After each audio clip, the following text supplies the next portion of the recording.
5 மினிட்ஸில் ஒரு போண்டா டக்குன்னு அதுவும் ஹெல்த்தியாக எப்படி செய்கிறதுன்னு பார்க்கலாம் வாங்க. நான் இன்றைக்கி கோதுமை மாவில் தாங்க போண்டா செய்ய போகிறேன். கோதுமை மாவு கொஞ்சம் சேர்த்திக்கலாம். நான் ஒரு 250 கிராம் கோதுமை மாவு சேர்த்திருக்கேங்க. 2 பெரிய வெங்காயம் சின்ன சின்ன துண்டுகளாக நறுக்கி எடுத்துருக்கேங்க. 2 கொத்து கருவேப்பிலை எடுத்து அதையும் சாப் பண்ணி வச்சுருக்கேங்க. 2 பச்சை மிளகாய்.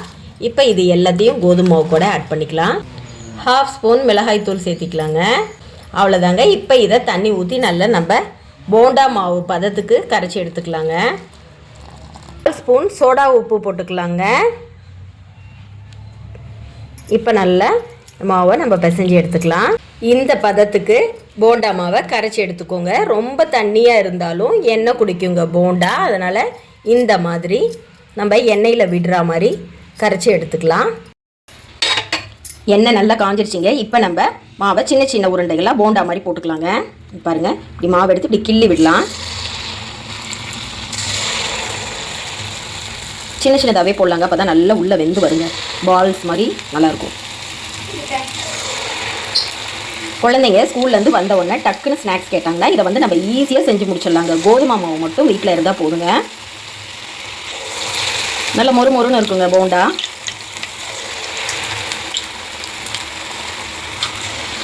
நல்லா கிள்ளி கிள்ளி போட்டிங்கன்னா போண்டா ஷேப் நல்லா வருங்க.